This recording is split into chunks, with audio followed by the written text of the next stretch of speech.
Hey guys, Drifter here. If you were up as early as I was today, you may have seen this teaser trailer from Call of Duty. Not only did this trailer officially reveal Black Ops 4, but it set two important dates for the franchise.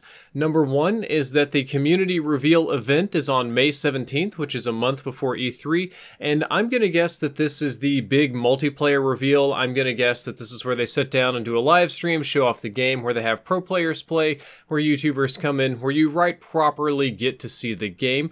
And there is an early release date for Black Ops 4 of October 12th, which is basically a month early. Call of Duty tends to come out first month of November. Now we're bumping it back to second week in October, which is kind of shocking to me, but it does make sense to me given that we got an early trailer. We got a very, very early reveal trailer. Typically you get like a Call of Duty tease in like early to late April, and trailers come sometime around mid-April or May. It's the very beginning of March and we already have a trailer for Call of Duty. Given that time frame, it only makes sense that they kept the same spacing for marketing plan, the same number of months until the reveal, and then the same number of months until the full release. They just moved it back early, which is shocking but awesome. So I guess I'll see you guys playing Black Ops 4 in October. Maybe May 17th would be the beta. That would be sick, but I'm gonna guess a beta would more likely come in August or September.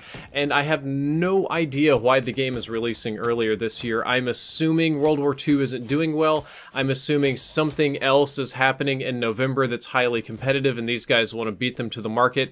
There's some sort of bigger strategy at play here, but we will find out later on. As far as details about the game go, we got the emblem reveal and we got that it is, quote, a game-changing experience that will revolutionize the franchise. Now, pretty much that's marketing speak, and pretty much every year you will hear Call of Duty say something like game-changing and revolutionize and crazy new graphics, new engines, something like that. But when it comes to game-changing and revolutionize and Treyarch, I tend to believe that. If you look at the history of their games, Black Ops 1 was incredibly innovative from a single-player story standpoint, from a zombie standpoint, and even multiplayer had some interesting systems where you unlocked your guns with bucks and you could gamble those sort of COD points. That was before you could buy them. They had crazy attachments. They added a theater mode. Black Ops 2 greatly expanded upon the zombies. They perfected the Pick-10, and while the Black Ops 2 overall gameplay wasn't revolutionary, it was very well polished, but they did more or less revolutionize competitive play in Call of Duty. And when it comes to Black Ops 3, they are still probably my favorite future advanced movement game. They took that wall running, that swimming, all that sort of crazy stuff that would be lampooned in other Call of Duty games, and did it fantastically. So when Treyarch says, hey, we've got something revolutionary, we've got something big and crazy coming, I do have a tendency to believe them.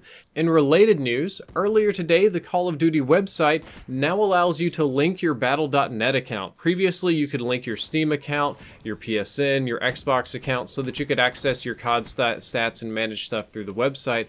However, now you can finally link Battle.net, which is another Activision-owned property, through Activision Blizzard. So I'm guessing that maybe COD on PC this year will get Battle.net support like Destiny 2 did, and this makes the most sense for Activision. It also might finally mean more PC support because they're selling through a first-party system and they don't have to pay Valve any money for selling through Steam.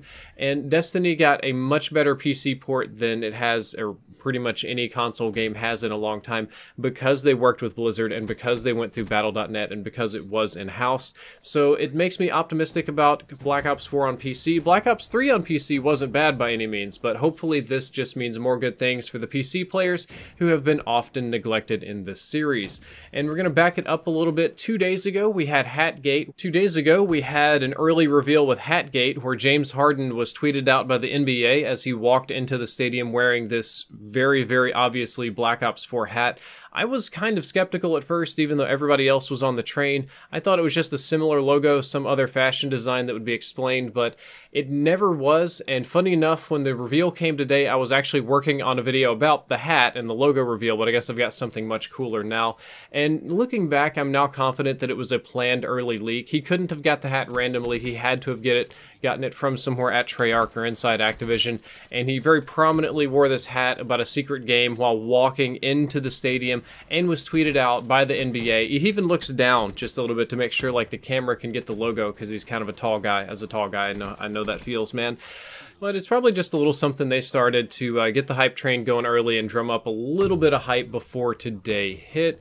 Side note, I'm not 100% sold on the tally marks. The tally marks are a little bit surprising. To be fair, it is a natural extension of the Black Ops 2 and Black Ops 3 logos, but there were other choices, right? You could do Black Ops 4, just, you know, with the 4. You could do Black Ops 4 and continue the trend of Roman numerals, which is kind of what everybody expected.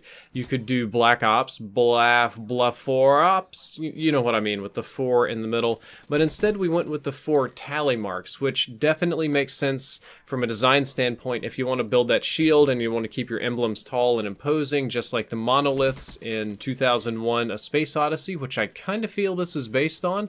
But there were definitely other choices, though the question is, what happens when we hit Black Ops 5? I just had to do it. I couldn't resist. And finally, there was the update to Black Ops 3. I swear to God, maybe I'm crazy, I still think the Redwood Snow map has some kind of hidden secrets or some kind of secret camo as something.